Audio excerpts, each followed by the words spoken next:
fuerte abrazo a los que se están conectando por los diferentes medios. Y déjenme decir que no solamente por Zoom, sino que también en las diferentes redes sociales, como lo es Facebook. Sabemos de que muchos están viéndolo también por Facebook, así que les saludamos en la red que usted haya preferido conectarse hoy. Lo importante es de que vamos a aprender mucho. Quiero quizás mencionarle, aunque ya muchos lo saben, el día de hoy estamos con más de 12 sociedades bíblicas unidos, algo que Dios nos permite hacer por el privilegio de tener una herramienta tan linda que es el conectarnos en línea. Así que agradecemos a Dios la oportunidad de tener estos webinars todos los viernes, porque podemos unirnos de diferentes ciudades, desde el Norteamérica, Centroamérica y Suramérica. Y por eso es que muchas veces lo repito yo, pero es buenas tardes para mí, pero sé que para algunos ya es buena noche, ¿verdad? Porque ya son las 7, incluso a veces en algunos lugares ya son las 8 de la noche. Pero una bendición saludarle a cada uno de ustedes, recordarles siempre sus oraciones para que el trabajo de cada una de la sociedad bíblica que está representada hoy pueda seguir realizándose, que podamos seguir llevando la palabra de Dios, difundir esa palabra a toda persona que a través de nuestros proyectos misioneros de traducciones podemos alcanzar. Así que incluso hoy, bueno, el miércoles recordaba porque entregamos una Biblia de braille a una institución y me recordaba justamente de que hay mucho por hacer todavía, no solo la Biblia en braille, sino seguir traduciendo la palabra de Dios a diferentes lenguas nativas. Y no solo en Guatemala, sino que en cada una de nuestras sociedades bíblicas. Así que antes de iniciar, yo quiero hacer una oración junto con usted y le quisiera pedir que me acompañe a orar. Padre que estás en los cielos, gracias te damos, Señor, por un día más, porque sabemos, Señor, de que estamos iniciando un mes de mayo, Señor, que en tus manos lo ponemos para que tus bendiciones vengan sobre nosotros, sobre cada una de nuestras metas, sobre cada uno de nuestros proyectos, Señor, que en cada cosa que hagamos estés tú siempre, mi Dios, que en cada cosa que estemos planificando para este mes de mayo, tú estés siempre con nosotros para que lo podamos desarrollar, para que lo podamos ejecutar con bendición, con éxito, porque si tú estás con nosotros, sabemos de que todo saldrá bien. Así como este webinar de hoy, Señor, sabemos de que saldrá bien porque tú estás con nosotros, Padre. Gracias por cada una de las personas que se está reuniendo de diferentes países, Señor Jesús. Gracias te damos en el nombre de Jesús. Amén y amén. Bueno, antes de iniciar también quiero pedirles un par de cosas. Primero, como sabemos de que somos de diferentes sociedades bíblicas, yo quiero invitarle primero a que usted pueda colocar su nombre, apellido y diagonal su país y región si lo quiere poner. Eh, por ejemplo, soy Josué Santos de la ciudad de Guatemala, ¿verdad? Ahí en el chat, porque eso nos va a permitir al final de la transmisión poder hacer un sorteo de un recurso bíblico en el que usted puede ser ganador, pero lo vamos a poder hacer si usted puede colocar ahí su nombre y el país de donde nos está sintonizando. Ese es uno de los primeros anuncios. Siempre recordarles que al final vamos a tener oportunidad de hacerle preguntas al doctor que nos va a dar la enseñanza hoy, que ya los voy a presentar. Pero si usted tiene preguntas, por favor, hágasela a nuestro compañero que se ha renombrado hoy como Preguntas Abraham. Usted sí la puede hacer a él internamente para que él pueda, él ahí nos está saludando, para que él pueda juntar todas las preguntas y ya ir realizándolas al doctor Fernando, quien nos va a dar hoy el tema. Entonces, esa es otra y recordemos por favor, colocar los micrófonos en silencio. Las preguntas las hacemos al chat para que podamos aprender y no tener tantas interrupciones. Así que le suplicamos eso. Vamos a leer un versículo y agradezco ahí a los compañeros que nos lo están poniendo en pantalla Y dice, la vamos a leer en dos versiones, una Reina Valera contemporánea y la otra en la traducción lenguaje actual, para que veamos la riqueza que nos permite tenerlas en diferentes versiones. Dice Proverbios 1, 10 y 19. Dice, hijo mío, si los pecadores quisieran engañarte, no te dejes llevar por ellos. Así son las sendas de la gente ambiciosa. Su propia ambición les quita la vida. Y dice, dice, querido jovencito, si los malvados quieren que te portes mal, no te dejes llevar por ellos. Acabarán muy mal los que quieren hacerse ricos, sin importarles cómo lograrlo. Acabarán perdiendo la vida. Mire qué bonito, ¿verdad? Así que agradecemos también el trabajo que se ha hecho de las sociedades bíblicas por tener estas versiones tan bonitas que nos permiten entender bastante.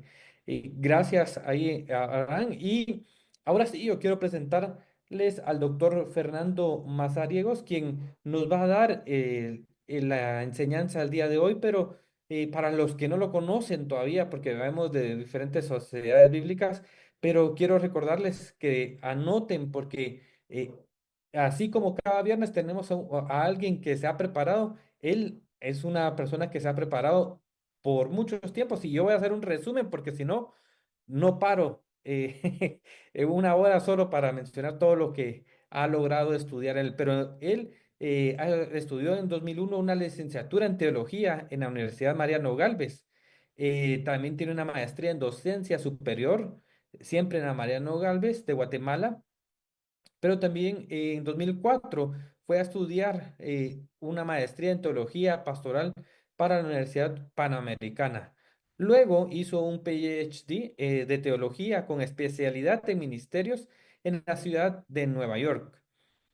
Adicional a eso, tiene un doctorado en teología en la Universidad Panamericana y también un doctorado en educación andrológica o educación para adultos en la Universidad Funiver. Adicional a todo eso que les menciono, él ha sido embajador de la paz, reconocido, otorgado por el gobierno de la República de Guatemala en 2014. Fue miembro de la Junta Directiva de la Sociedad Bíblica de Guatemala. Ha sido también por parte de la Sociedad Bíblica como director de programas de ciencias bíblicas, exdecano de la Facultad de Teología de la Universidad Panamericana, ha sido pastor también incluso en la Iglesia Presbiteriana Central. Y pudiésemos seguir leyendo aquí, pero yo quiero dejarle el tiempo a un amigo, le considero así, porque hemos tenido ahí varias experiencias en los diplomados, sobre todo que hacemos regional. Así que, doctor Fernando, el tiempo es suyo y esperamos seguir aprendiendo como siempre. Muchísimas gracias, buenas noches. Es un placer estar con ustedes y saludar a mis amigos y hermanos y compañeros de Misión de las Sociedades Bíblicas. El tema que hoy nos compete es acerca de Job y la teología del dolor. Voy a hacer un acercamiento a ese tema tan pastoral. Y quiero decir algo para iniciar. La iglesia de nuestro Señor Jesucristo tiene que bregar continuamente con el tema del dolor. Y no solamente la iglesia, sino que quienes hacemos iglesia, incluyendo las instituciones ministeriales como las sociedades bíblicas unidas, hacemos un trabajo de mitigar el dolor, de investigar el dolor y de intervenir también en el dolor. Sabemos que el dolor es inherente al ser humano desde la caída como tal.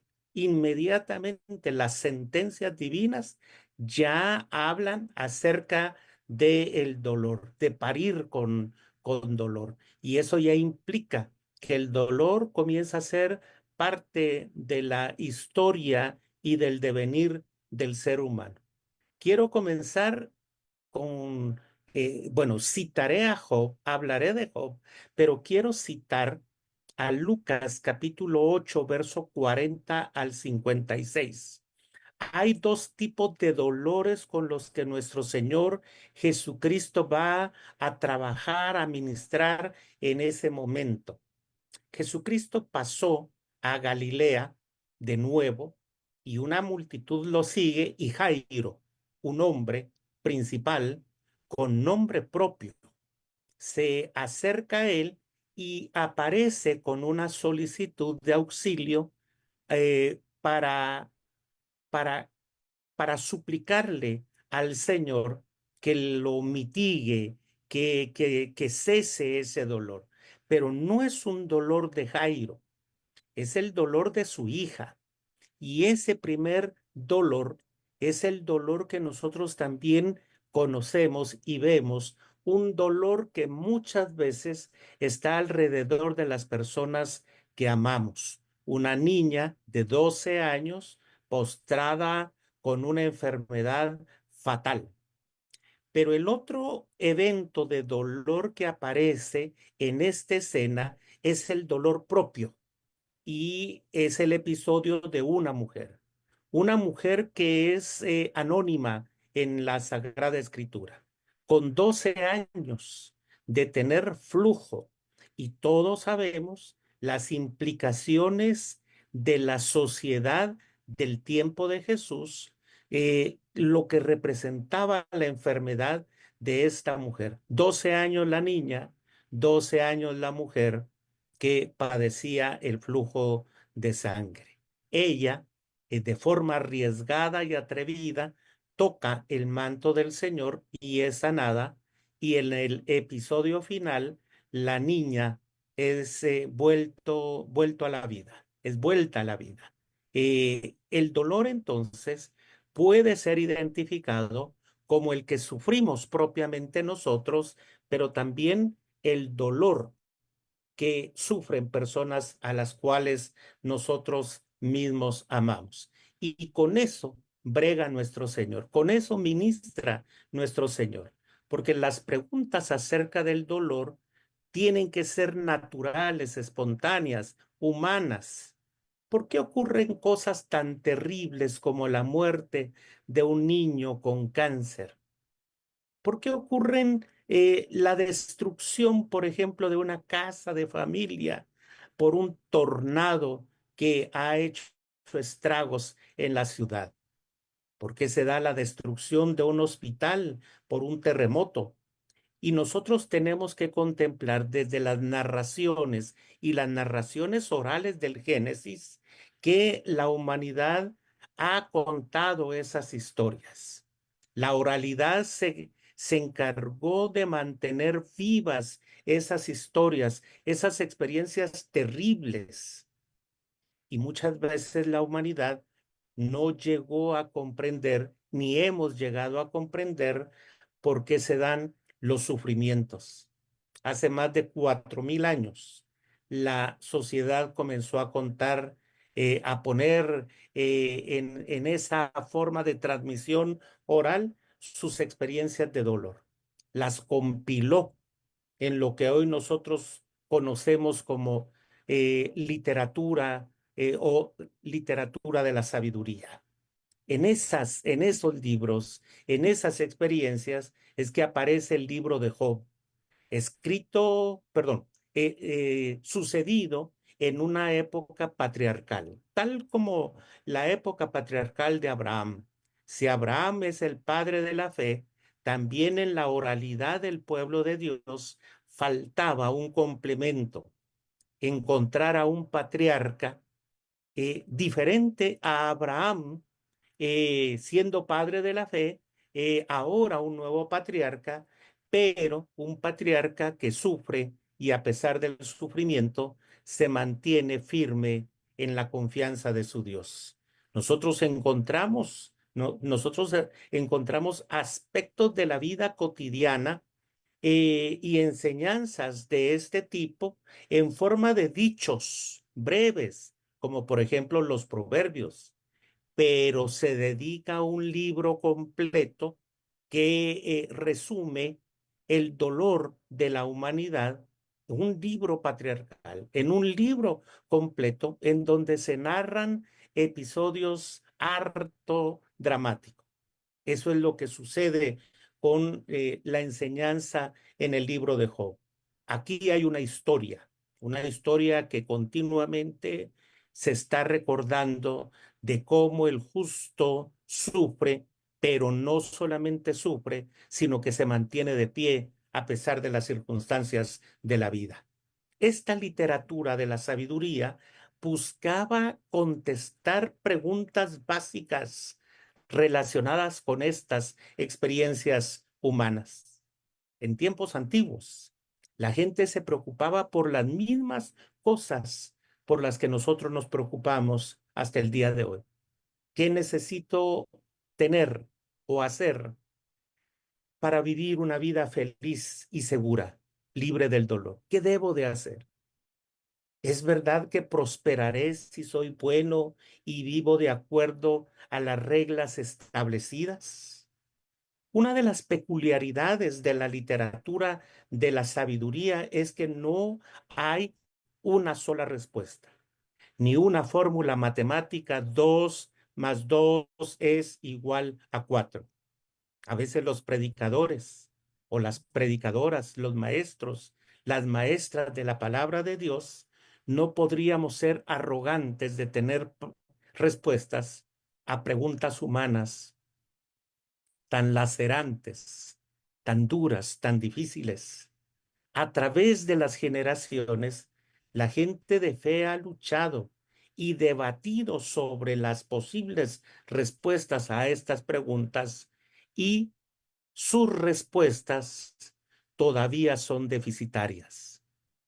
Nuestros números ante estas respuestas están en un libro del debe y del haber en rojo, porque no tenemos la última respuesta ni la última alternativa para el dolor que sufrimos como humanidad, y no libre de ello la iglesia como tal. En la literatura de sabiduría, en la Sagrada Escritura, se registra un continuo debate de la comunidad de fe acerca de lo relacionado entre la rectitud de la conducta y el éxito personal. Algunos de estos escritos, tales como los Proverbios, principalmente del capítulo 10 hasta el 22, reflejan una fuerte creencia de un sistema claro y preciso, asegurando que el seguir unas cuantas reglas básicas de conducta inevitablemente llevará a la prosperidad, pero ignorar estas reglas necesariamente llevarán a la ruina. Una prima de mi esposa murió prematuramente de cáncer. Una hermana, una señora joven de menos de 35 años. Una madre dedicada con 4 hijos, incluso sus últimos hijos, 2 gemelos, con cáncer en los pulmones, y el diagnóstico era que solamente el 5% de personas que padecían cáncer, no se explicaba la razón por la que se habían o la razón por la que había invadido esta enfermedad. El 95% restante eran de personas fumadoras o cercanas a personas fumadoras. Pero esta señorita nació en un hogar cristiano, fue muy devota, entregada totalmente a los pies del Señor, buena esposa, buena madre, buena hija, y me hace una pregunta lacerante, como lacerante pudiera ser la pregunta misma para cada uno de los que son pastores o pastoras. Fernando, yo he sido buena hija, y la Biblia dice que una buena hija, un buen hijo tendrá largura de días. ¿Y por qué estoy muriendo de cáncer? Esa pregunta en el libro de los Proverbios nos lleva a pensar y a replantear otras posibles respuestas. Porque otros escritos, como Eclesiastés, rechazan el sistema que aparece en Proverbios. El autor de Eclesiastés argumenta que la experiencia humana nos enseña una lección diferente Con frecuencia, los que tratan de vivir una vida decente sufren, mientras que los que viven una vida egoísta prosperan. Es un poco diferente la postura del autor de Eclesiastés. Y aquí, un hombre llamado Job demostró su fidelidad bajo una dura prueba y fue recompensado. Claro que sí, pero el dolor y el interín entre su enfermedad y su prosperidad final nos marca un proceso degenerativo y un proceso de tiempo largo y difícil de soportar. No sabemos. Las personas que apenas nos acercamos al estudio de las ciencias bíblicas o de la teología, no sabemos si efectivamente Job fue una persona histórica o si fue una figura representativa de cada uno de nosotros en todos nuestros trances, dolores, angustias y sufrimientos. Sin embargo, sí sabemos que el ser humano por naturaleza sufre y sufre dramáticamente. Job también presenta distintos entendimientos de la sabiduría que no está alejada del dolor.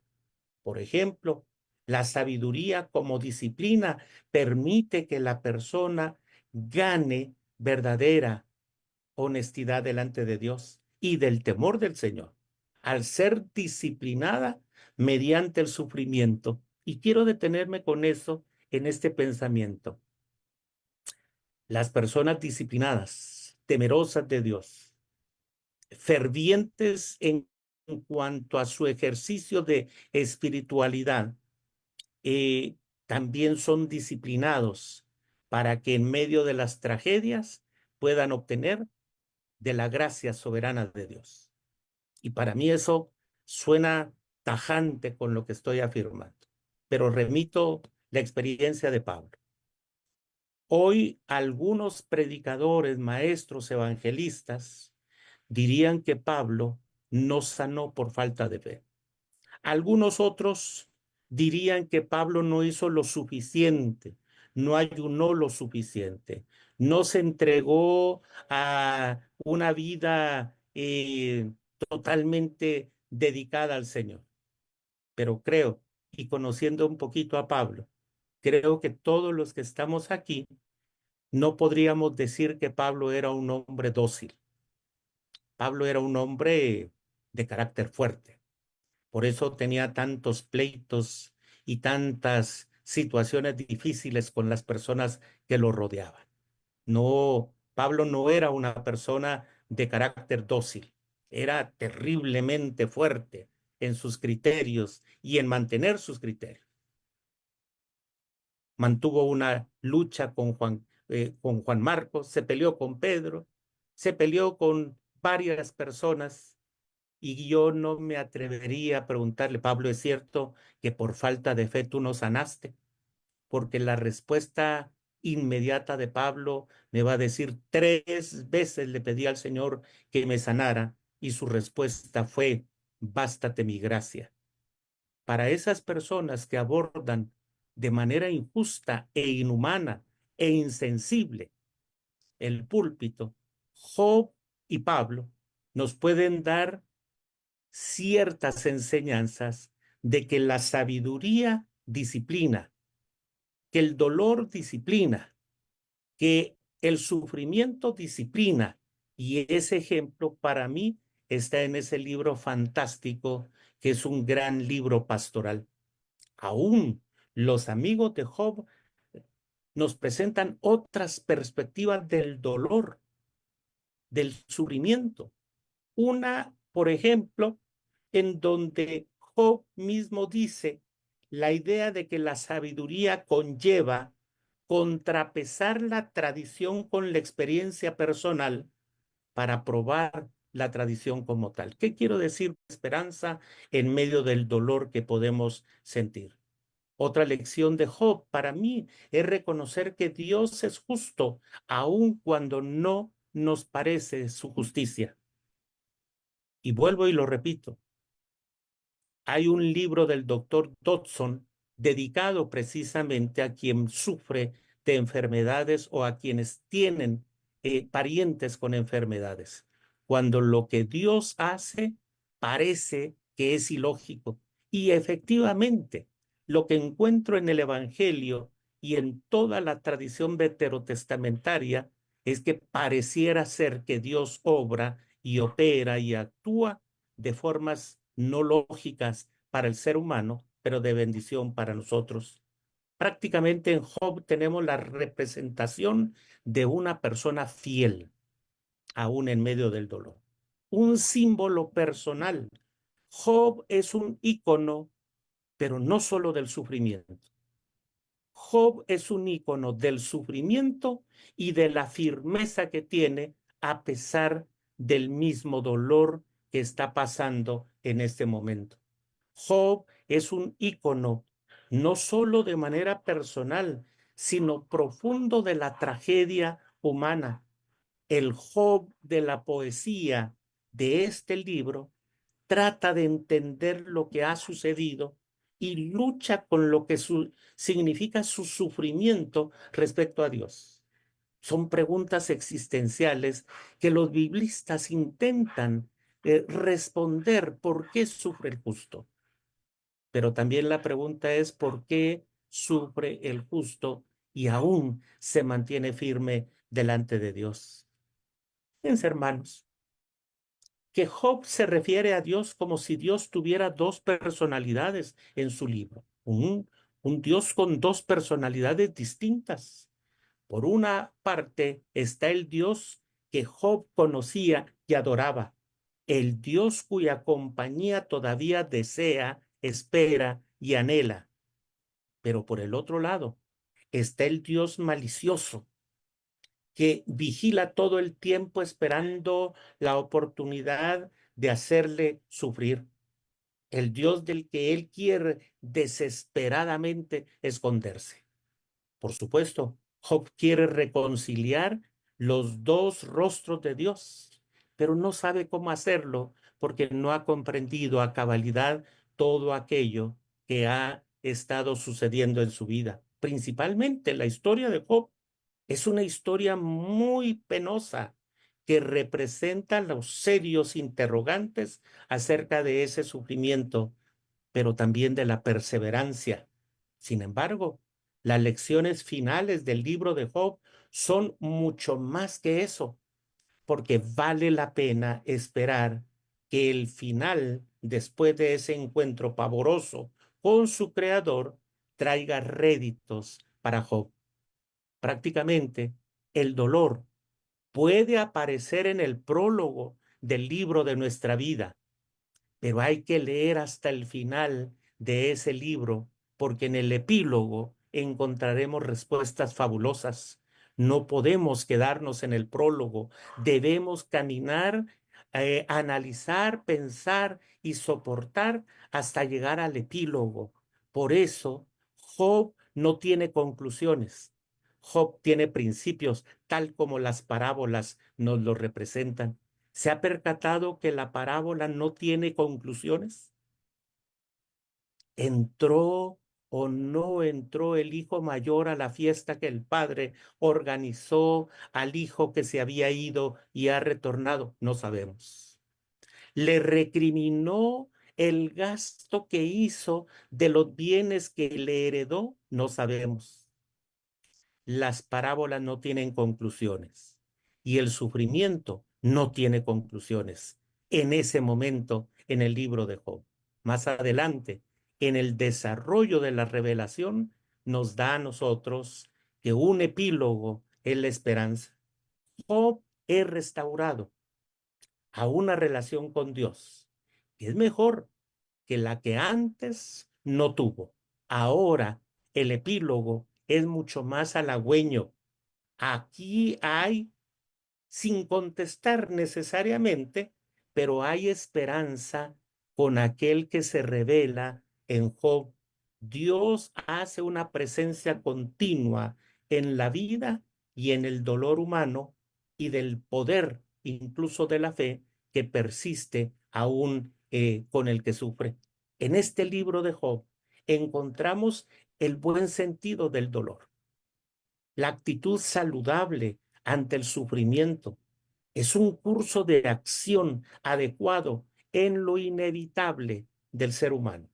Acá mismo hay una enseñanza de perseverancia, porque el libro de Job no solamente es una enseñanza de dolor, sino de perseverancia en medio del dolor, de oportunidad que nos presenta el Dios misericordioso y compasivo, el Dios que no tiene dos rostros, sino uno solo, pero habría que comprender cada una de las fases de la revelación y de la relación de Dios con nosotros como su pueblo.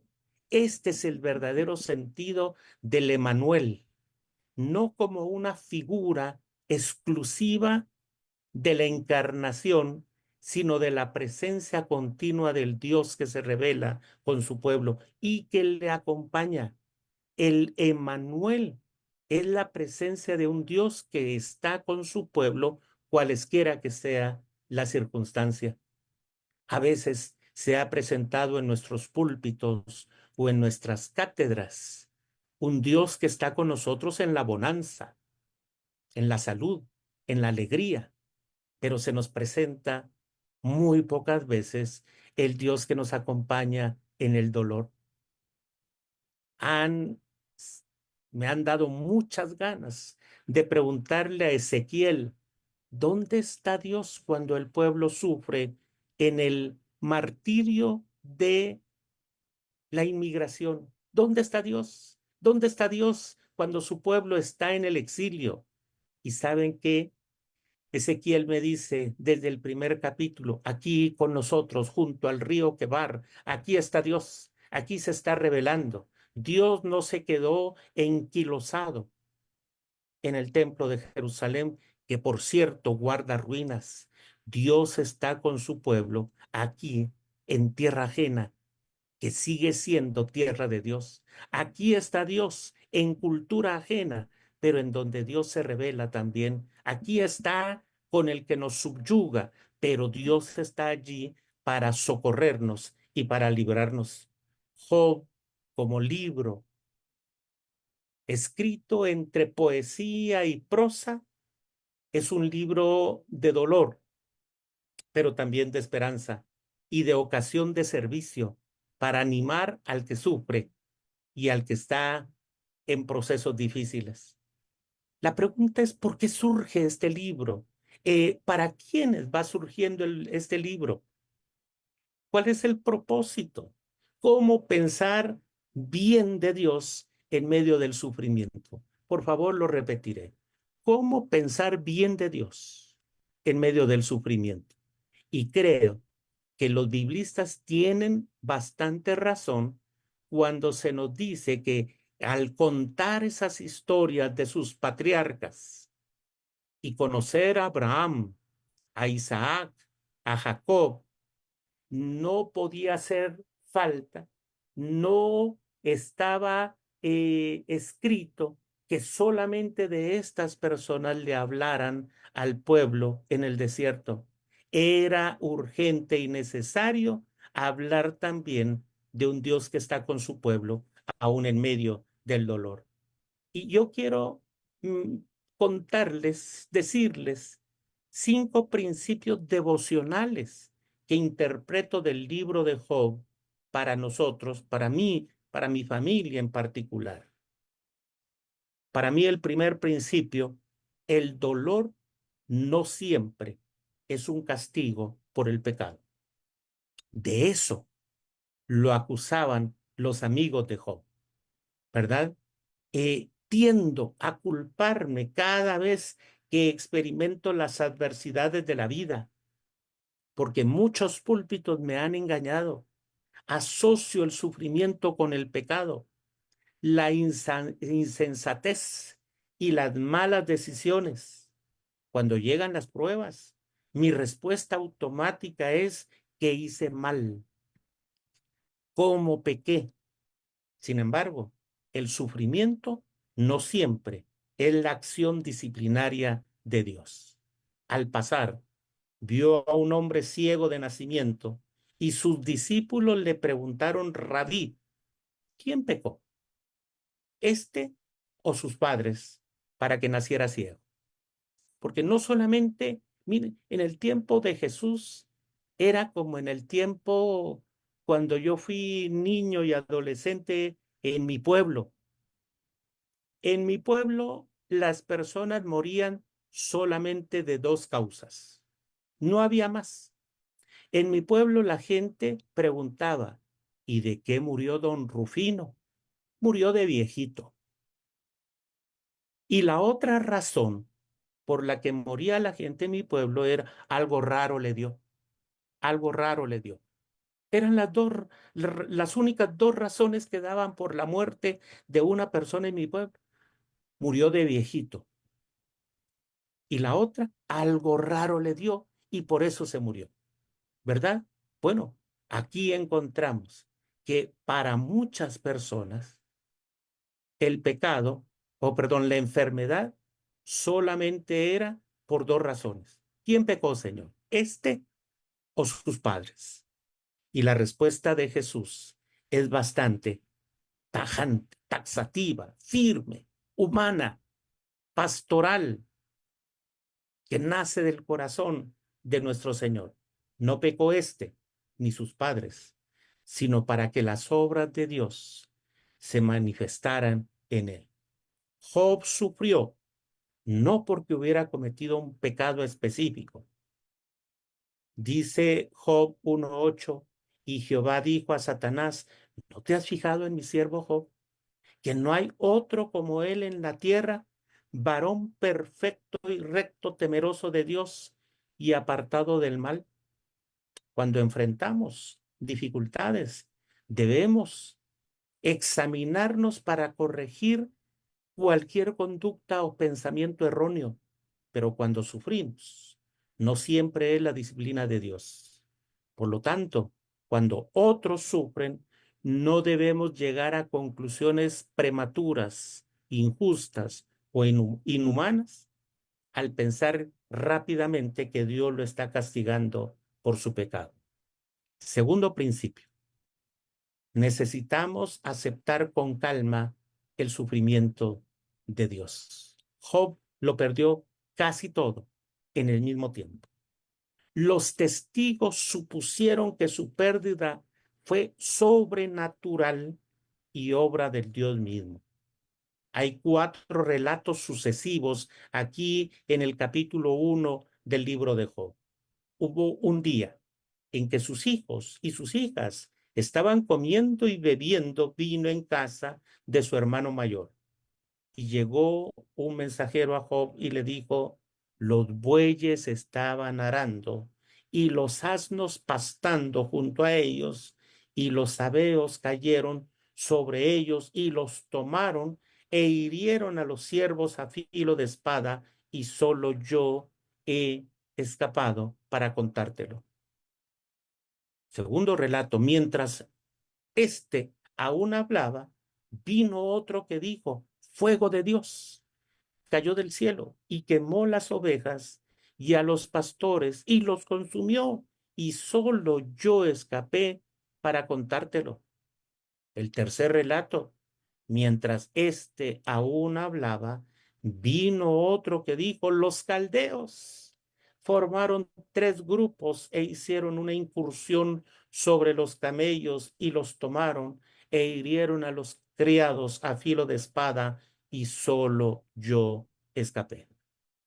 El cuarto relato, mientras éste aún hablaba, vino otro que dijo, tus hijos y tus hijas estaban comiendo y bebiendo vino en casa de su hermano mayor, y he aquí, un gran viento vino del otro lado del desierto y azotó las 4 esquinas de la casa y cayó sobre los jóvenes y murieron, y solo yo escapé para contártelo.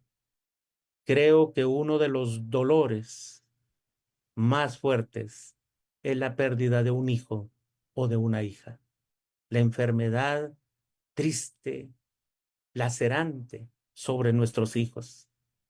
En noviembre del año 2024, mi hijo mayor, 26 años, no engordaba y comía como evangelista de pueblo, de esos que comen bastante, y no engordaba. Y una tos que duró mucho tiempo. Eh, Pudo ir a una clínica universitaria y comenzó una serie de estudios y de análisis con neumólogos, con internistas, incluso con diabetólogos, y dos enfermedades tenía que partieron mi corazón en ese momento. Diabetes y una enfermedad que creímos que en Guatemala ya estaba erradicada, la tuberculosis. El abuelo de mi esposa murió joven de 48 años de tuberculosis. Y el Hospital Nacional, especializado en ese tipo de enfermedades acá en Guatemala, no tenía pruebas clínicas para diagnosticar la enfermedad, ni mucho menos la medicina o los tratamientos. Yo estaba muy triste, estaba muy adolorido en mi corazón, sufriendo ante la posible eh, mala noticia que nos pudieran dar de este jovencito, mi hijo mayor. Dios proveyó el tratamiento, un tratamiento largo, 50 días de antibiótico de forma continua y 150 días de antibiótico como un segundo tratamiento, uno tras otro. No se puede tener la medicina en casa, sino que todos los días tenía que ir de lunes a viernes y a administrarse el antibiótico ahí en el centro de salud. Mi corazón estaba partido. Y cuando yo he estudiado Job, digo, mi hijo se salvó, mi hijo está libre de tuberculosis, con una enfermedad eh, controlada, pero no es lo mismo que perder la totalidad de los hijos y de las hijas en un solo día. En un solo día. Job perdió su ganado, sus casas, sus sirvientes. Peor aún, y ese es el dolor que nadie puede comprender, la muerte de sus 10 hijos. Nadie puede prepararse para esta catástrofe. No, no podemos estar preparados. Es la naturaleza del ser humano. No nos preparamos para las tragedias. Entonces Job se levantó, rasgó su manto, se afeitó la cabeza, se postró en tierra y adoró y dijo, desnudo salí del vientre de mi madre, y desnudo volveré. El Señor Dios dio, y el Señor Dios quitó. Sea bendito el nombre del Señor. En todo esto, Job no pecó, ni atribuyó a Dios ningún mal. Eso lo dice, lo reza Job 1:20 al 22.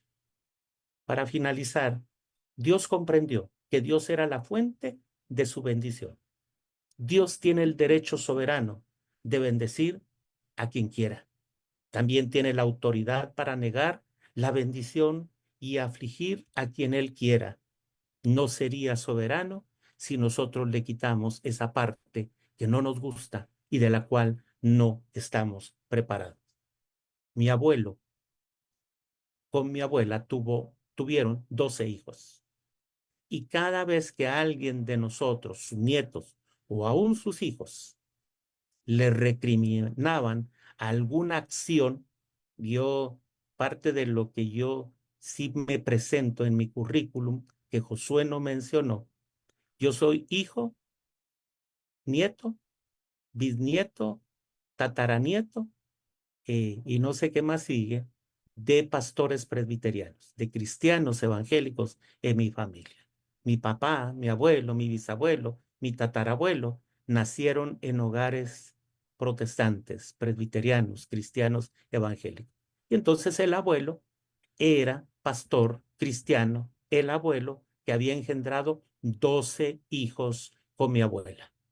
Y cuando alguien le quería llamar la atención, fíjate Nelson Samuel, si alguien le quería llamar la atención, le decía, ¿y vos le vas a enseñar a tu tata cómo hacer hijos?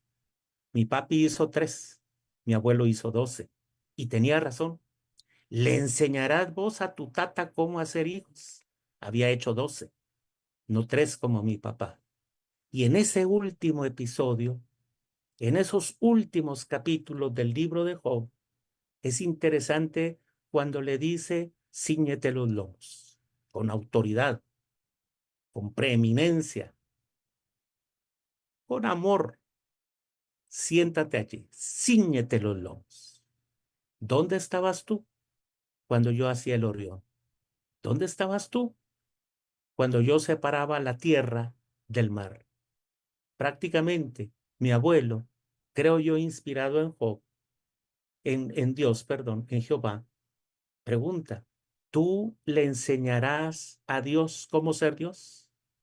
¿La iglesia le enseñará a Dios cómo ser Dios? ¿Levantará de forma abusiva, arrogante, prepotente, infame? La iglesia levantará su dedo hacia el cielo y le dirá, te exijo que me sanes, te exijo que hagas milagros, te exijo que sanes en esta noche. ¿Seremos arrogantes? Creo que necesitamos ser como Job, aceptar con calma, someternos a su voluntad soberana.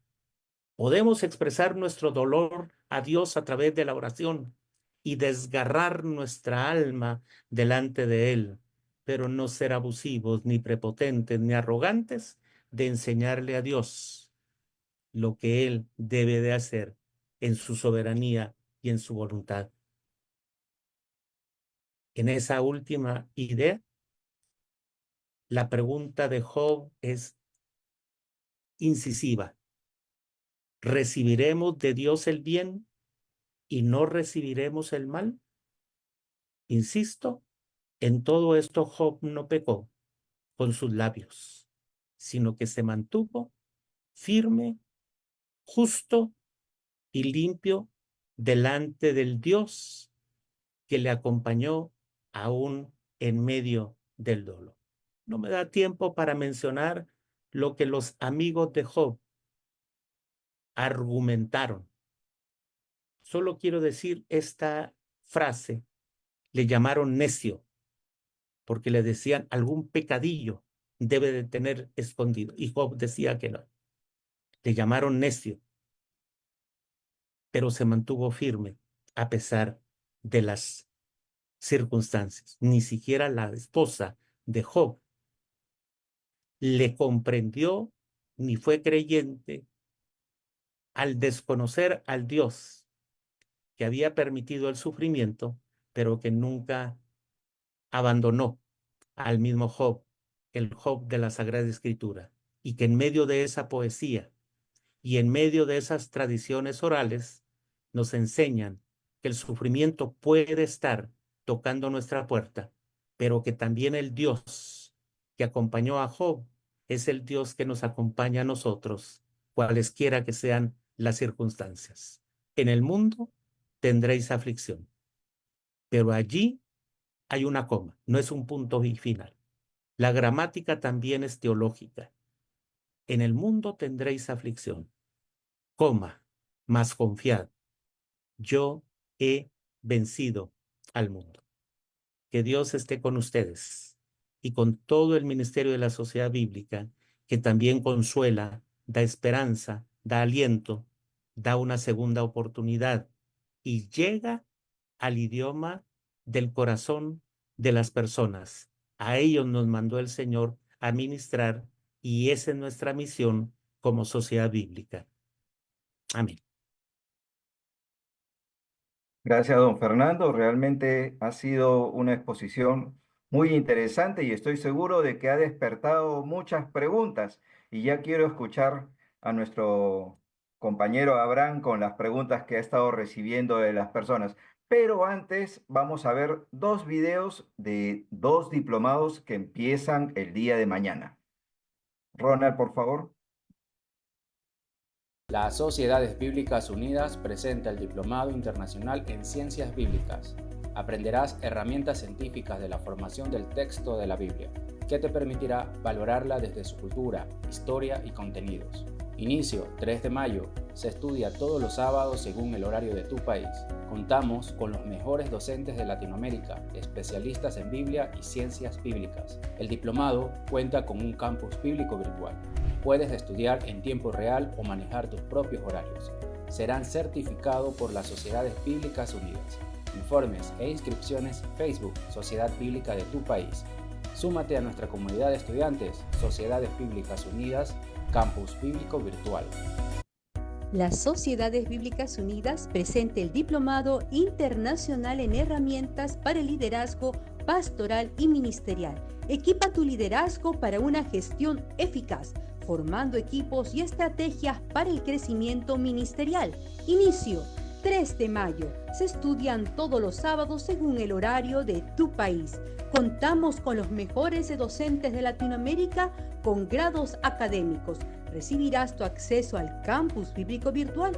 Puedes estudiar en tiempo real o manejar tus propios horarios. Serás certificado por las Sociedades Bíblicas Unidas. Informes e inscripciones Facebook, Sociedad Bíblica de tu país. Súmate a nuestra comunidad de estudiantes, Sociedades Bíblicas Unidas, Campus Bíblico Virtual. Bueno, entonces empezamos mañana 2 diplomados, el de Ciencias Bíblicas y el de Herramientas para el Liderazgo Ministerial. Si usted no se pudo inscribir, le vamos a dar acceso a la primera clase en forma gratuita y vamos a compartir allí en el grupo del chat. Ahí hay un enlace para que puedan unirse a un WhatsApp donde vamos a enviar el link de acceso para la clase del día de mañana. Así que los que no han podido inscribirse tienen el chance todavía de hacerlo y de participar en la primera clase.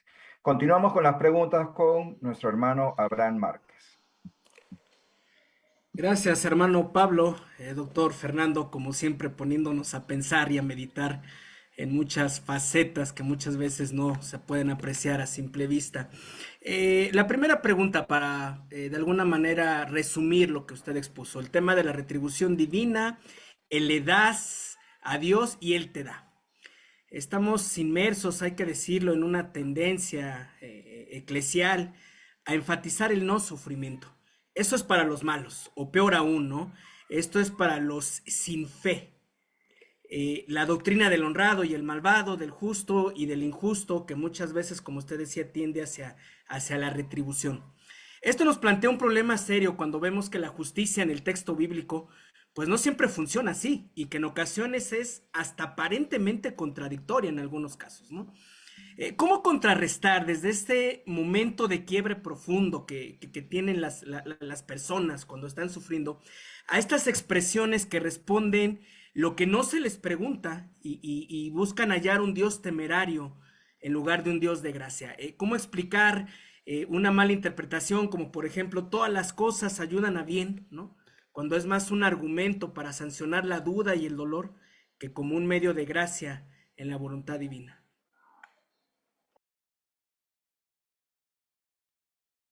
Lo primero que quiero mencionar es que la Iglesia evangélica cristiana de América Latina, yo creo que también de otros lugares, pero de América Latina, tiene más que teología, tiene clichés. Vayan a funerales y en los funerales tenemos clichés que a veces son contradictorios. En Guatemala decimos cristiana resignación, pero yo siempre he pensado que si es cristiana, no es resignación, porque el cristiano tiene esperanza. Y si es resignación, no es cristiana, porque la duda no prevalece en esos periodos de la muerte, por ejemplo. Entonces, tenemos más clichés que argumentos bíblicos. En segundo lugar, bueno, y la frase que tú mencionaste, Abraham, todo tiene un propósito, sí, pero la persona más que escuchar eso quiere entender argumentos. Y entonces me lleva a una tercera parte de la respuesta. ¿Quién nos ha dicho a nosotros?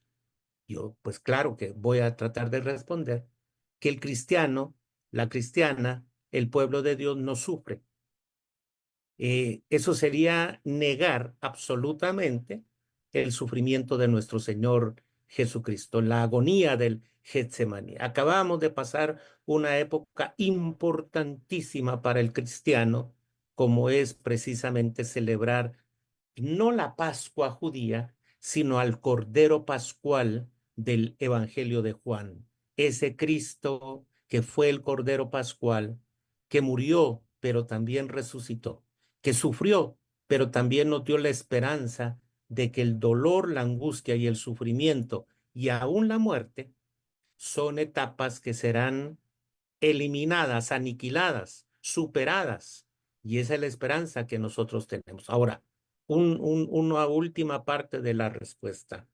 Esa tarea pastoral es y debe salir del contexto del texto, valga la redundancia.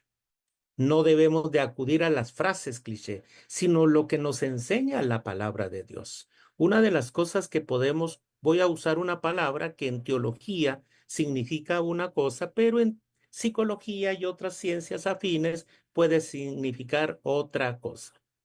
La necrofilia, que no solamente es amor a la muerte, sino la falta de comprensión que la iglesia es predicadora de la vida y de la vida en abundancia, no de la muerte, esos lutos prolongados en nuestras iglesias. Voy a poner un ejemplo. Según las estadísticas en Guatemala, el viernes de crucifixión hubo procesiones de esas que cargan con andas pesadísimas, turnos de 120, 140 personas cargando 100, 200 metros, esas andas con imágenes de Cristo, de la crucifixión, por largas horas. Algunas de esas procesiones salieron a las 12 del mediodía y entraron a la 1, 2 de la mañana. Entonces la estadística dice que participaron solo en la ciudad de Guatemala más de 2.5 millones de personas. Muy bien. Esas personas que conmemoraban la muerte de nuestro Señor, ¿dónde estaban el domingo de resurrección? No estaban. ¿Por qué? Porque la sociedad y parte de la iglesia es necrófila, amante de la muerte, lutos prolongados, frases sin sentido, falsas esperanzas en medio del dolor. Pero el domingo de resurrección, pocas iglesias abrieron sus cultos a las 5 de la mañana o 6 de la mañana para gritar con toda euforia: Cristo vive, Cristo resucitó. Ese es el contraste de nuestras iglesias y también de nuestra cultura. Visto desde esa manera, aplicado a un evento tan relevante y del que tanto se ha hablado como es la cruz de Cristo, qué importante tomar nota de lo que nos ha mencionado. Profesor, el papel del acompañamiento pastoral desde los amigos de Job, entre el señalamiento, la culpa, la descalificación y diría el juicio temprano. En un ejercicio de consejería pastoral, en un examen de consejería pastoral, definitivamente reprobarían de todas. Y esto, a manera de modelo para nuestra labor pastoral, inevitablemente nos obliga a preguntarnos, ¿dónde descansa el principal fallo, considerando que aparentemente es gente bien intencionada? Es decir, repiten solamente las escuelas, los modelos de pensamiento que pues predominaban en la época, ¿no? Y lo más importante, ¿cómo evitar este tipo de fallos que todavía muchas veces nos siguen acompañando cuando queremos dar una explicación y terminamos más bien emitiendo un juicio? Bueno, Abraham, responderé un poquito como pastor esa pregunta. Uno de los grandes peligros de los pastores o de quienes hacemos acompañamiento en medio del dolor es pretender tener todas las respuestas. Ya uno de mis profesores, Evangelista Vilanova, católico, escribía ciertas frases interesantes. Decía que muchas veces la iglesia, y en este caso los ministros, hacemos preguntas que la gente no pregunta y dejamos de responder las preguntas que la iglesia o que la gente, que la comunidad realmente hace. Entonces, en primer lugar, pretendemos en medio de la arrogancia saber todas las respuestas o tener todas las respuestas cuando no es así. Muchas veces encontramos a Jesús guardando silencio en medio del dolor, pero su presencia era pastoral, su presencia era empática. Hay un autor bíblico que me encanta como es Ezequiel. En el exilio, en el dolor, este profeta que fue llamado allí en el exilio, que se había preparado para ser sacerdote, recibe en algunos momentos la visita de los ancianos judíos que también están en el exilio. Dinos, palabra de Jehová. Y hay ocasiones en donde el texto nos dice que Ezequiel, sentado frente a estos ancianos, no respondió, no respondió y se quedó por largo tiempo. Ezequiel, que es un profeta de difícil interpretación, se quedaba por largo tiempo viendo a los ancianos. ¿Y cómo interpretamos ese silencio? Llegaron por palabra del Señor, pero el profeta no recibió palabra de Jehová para decirle a las personas que cuestionaban o argumentaban. Y no podemos dudar que palabra de Jehová venía al profeta Ezequiel. Alguien, como Samuel Pagán mencionó, que hay cerca de 67 veces que Ezequiel dice en su libro, vino a mí palabra de Jehová diciendo.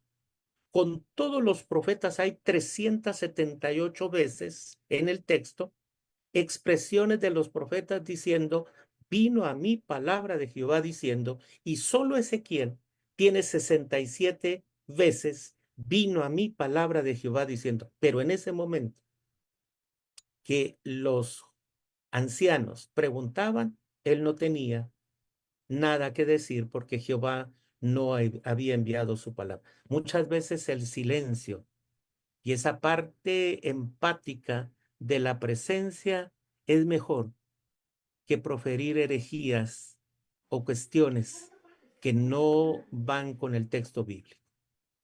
Una hermana me reclamó en una ocasión, esto posiblemente les da risa, pero la hermana me reclamó, me sacudió los hombros, yo era su pastor, en ese momento no le respondí, pero me preguntó, pastor, ¿por qué se murió mi mamá?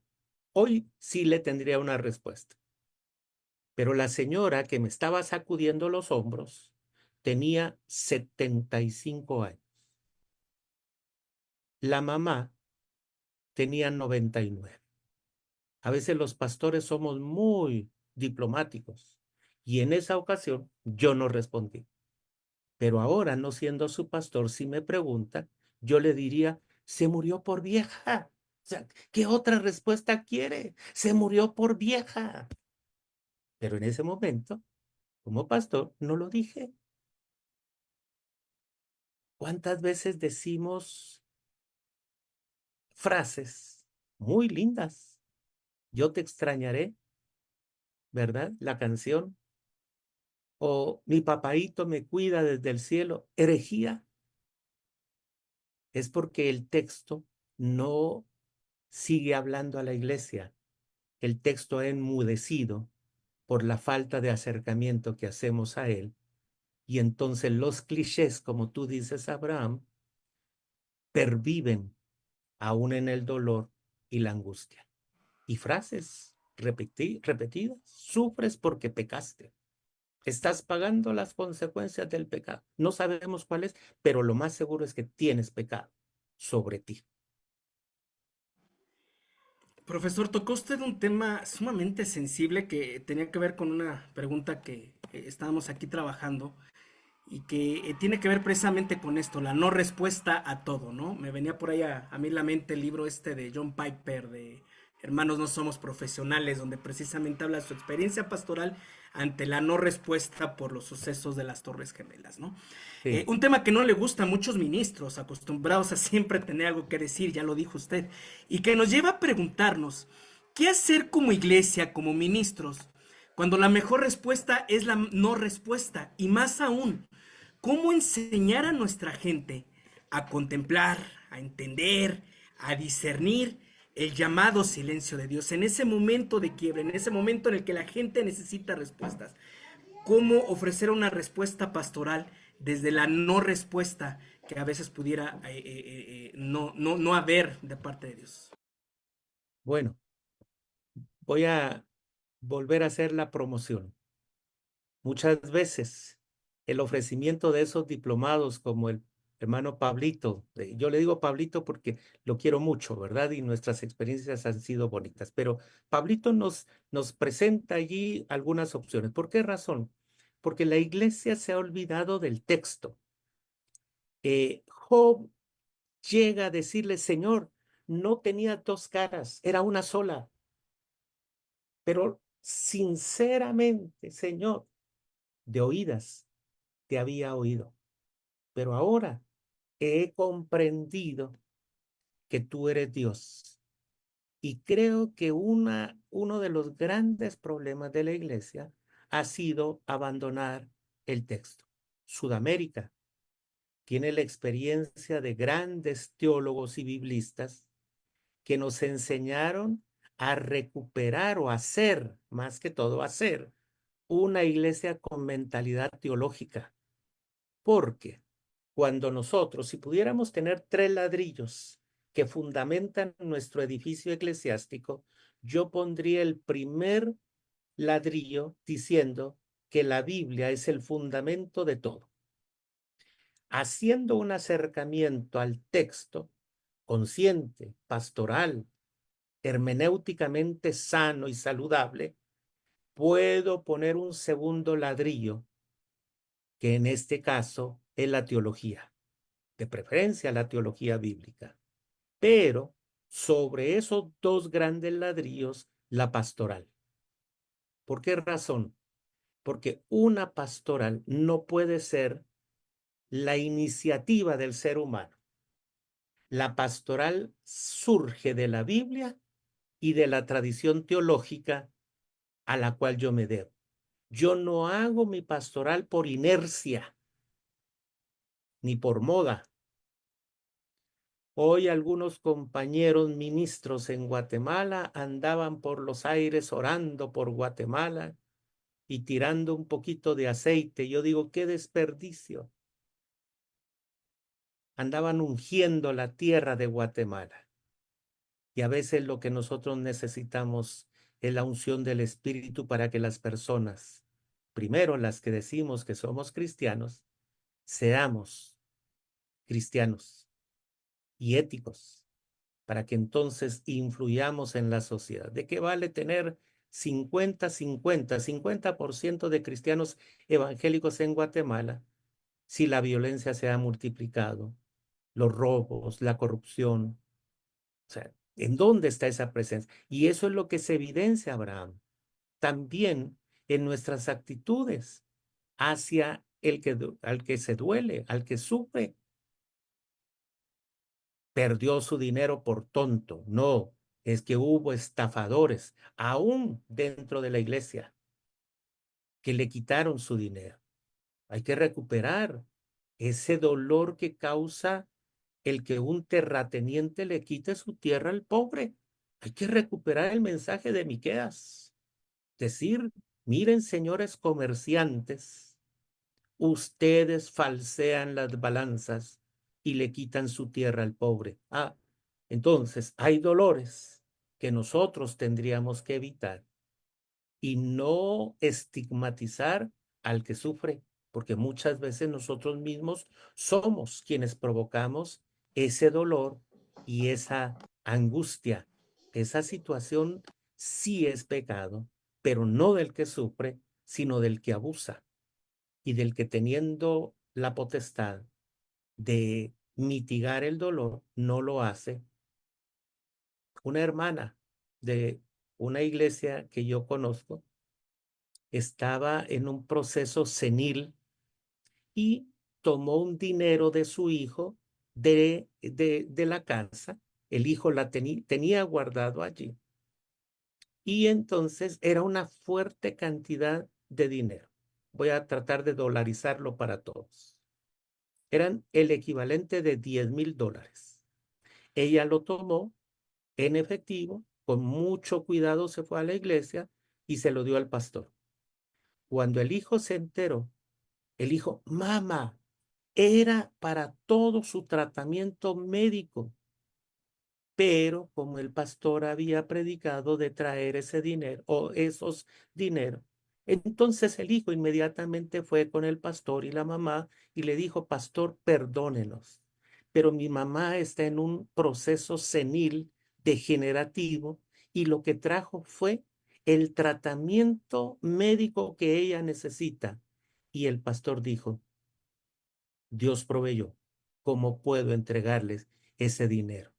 Y se apropió de ese dinero aún con las explicaciones. Ese y miles de casos suceden en nuestras iglesias en Guatemala. Profesor, yo sé que ya el tiempo está muy encima, pero muy brevemente una cuarta pregunta, porque sí es muy recurrente que me llegan observaciones al respecto. Perdón. La queja de Job, el pleito de Job, el desacuerdo de Job y la osadía de expresar las emociones ante Dios. Otra vez, ¿no? Un tema que se ha censurado mucho en las iglesias. Y se ha llegado a preguntarse si temía y respetaba a Job al Señor, ¿no? Si se reveló ante una soberana voluntad. ¿Cómo leer a Job con clave antropológica integral cuando Claro, desde el dolor busca respuestas a través de preguntas llenas de argumentos muy sustentables y que sin embargo, como se muestra al final del libro, no son con la intención de revelarse a la experiencia divina? claro. Bueno, aquí hay un concubinato que no se puede divorciar. No hay que interpretar a Job solamente, sino que hay que hacer una hermenéutica del Dios que dialoga con Job. Primero comenzaré con Dios. Qué maravilloso nuestro Dios, que no se despeina ante los berrinches de su hijo que sufre. No se despeina, no deja de ser Dios. Elimina esa idea medieval de un Dios viejo, con un bastón, neurótico, con la intención de corregirnos y darnos fuerte ante un improperio, una mala expresión, una mala idea, un mal pensamiento que tengamos como hijos delante de él. Me encanta el Dios de Job, porque no es un viejo desvelado el que marca su relación con Job. Y por el otro lado, me encanta Job, porque no se inhibe ante el dolor que está pasando para expresarse con Dios.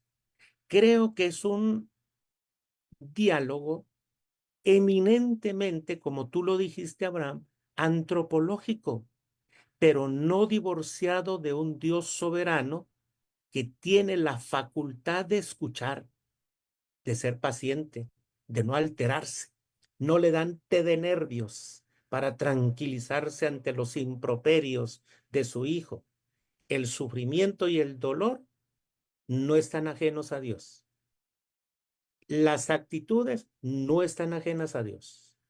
Sus reacciones, las de Job, no están ajenas a Dios.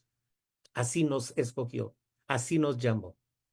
No nos llamó para que fuéramos dóciles, sino que nos llamó para que fuéramos humildes. Y yo he tenido gente arriba de mí y abajo de mí en diferentes puestos de trabajo, aún ministeriales, que su docilidad no quiere decir pérdida de su personalidad.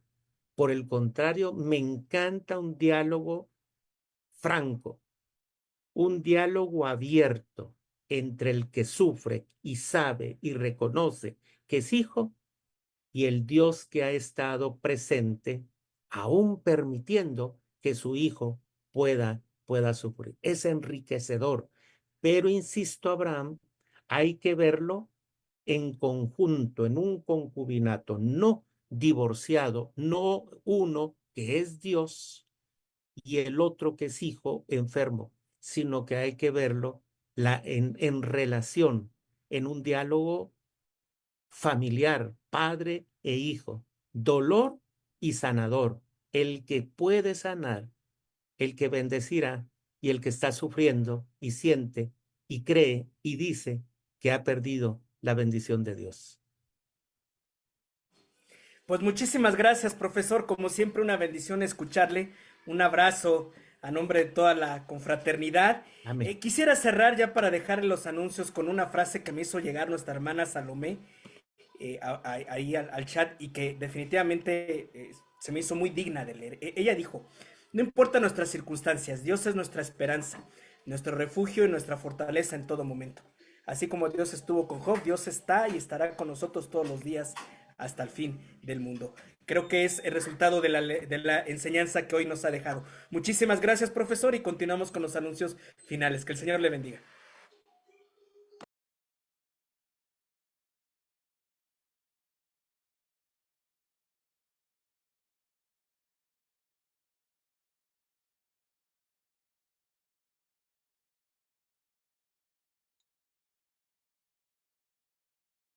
Pero bueno, vamos con a anunciar a los ganadores de hoy. Gracias, doctor Fernando, ahí nuevamente, me uno ahí al agradecimiento. Vamos no sé si lo tenemos en pantalla, si no lo leemos por aquí. Voy a leer de Perú. Tenemos a Roxana Hurtado. Tenemos de Guatemala a Elena Castro. De Colombia a Alejandra Calderón, a Bolivia a Gerson Santos, a México, de México, Silfido Gordillo. Así que por favor, los que mencioné, si nos hacen favor de comunicarse con su sociedad bíblica local, así ellos estarán diciéndole, indicándole cómo puede usted recoger su material bíblico que se ganó esta noche. Así que gracias ahí también por haber estado escuchando. Vamos a revisar también una información importante para el otro viernes. Bueno, recordar también que tenemos ya los diplomados, como habían dicho. No sé si quieren que los anunciemos. Vi que pusieron ahí la imagen, pero eh, pongamos la imagen y vemos ahí.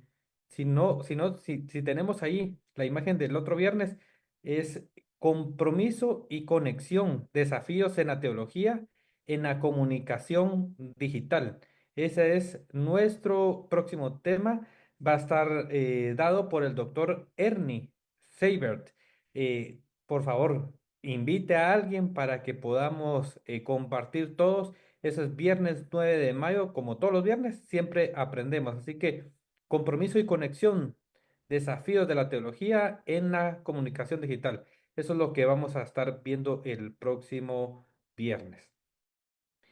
Vamos a anunciar algunas cosas para el día de mañana. Yo creo que ya habíamos dicho, no se lo pierdan. Y si quieren inscribirse, por favor, hay oportunidad de inscribirse todavía. Pablo, no sé si tienes alguna otra información para nosotros. No, entonces con eso cerramos. No se pierda.